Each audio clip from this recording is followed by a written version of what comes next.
Good morning. Happy Friday. I hope you all are having a great Friday. I'm Kristen Williams with the Williams team in Austin, Texas, here to give you a weekly report on what's happening in the real estate market. So, welcome to the month of May. The month of May, typically, historically, if you track back year over year, is one of the months where we have the highest number of real estate transactions. And so far, it seems like we're headed that direction because we've seen an increase in the number of homes going under contract over the last 7 days. That number is up. It's the highest number that we've seen so far this week. So that is an indicator to me that May will be a month that closes because closings, the number of closings that happen is a lag measure. We predict how many closings we're going to have in the market based on the number of pendings that we have. So that pending activity is up. But I will say our closing activity, our closing numbers over the last 7 days is also up. So what that means to me is that real estate is moving. There's some activity. There's buyer activity out there. I know there's a lot of craziness happening in the headlines, but at the end of the day, real estate is moving right now, and that is a good sign.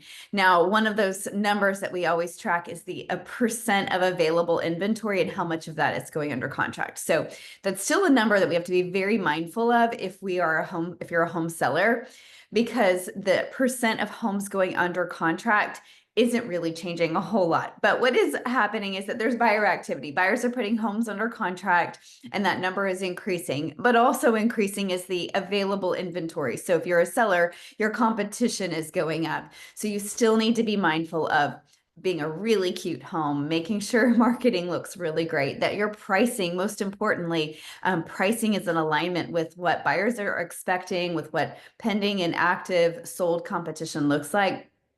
Because I will say that anything overpriced is sitting on the market, and buyers recognize that. They'll say, I was showing houses just yesterday, and there were two properties in particular that my clients were like, wow, this seems so overpriced compared to everything else that we've seen. So buyers are still very price sensitive. And so it's very important that a seller pay attention to that and pay attention to the competition. But overall, the good news for everybody is that there is activity happening.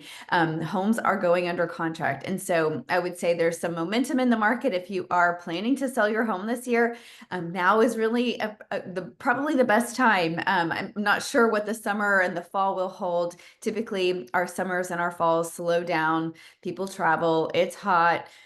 There's just not as much real estate activity that happens come like the 4th of July weekend, all the way kind of dwindling throughout the year. But our spring and right now seems to be a pretty positive time. So anyhow, if you do plan on selling, please reach out to us quickly, because I don't want our time to run out and that runway of all this buyer activity to dwindle out before we get to the summertime. But that said, that's kind of where we're at. Feel free to reach out to me if you have any questions about the real estate market. Our team is here to help with your home journey, and always appreciate the opportunity to serve our clients. So have a wonderful weekend. See you next week.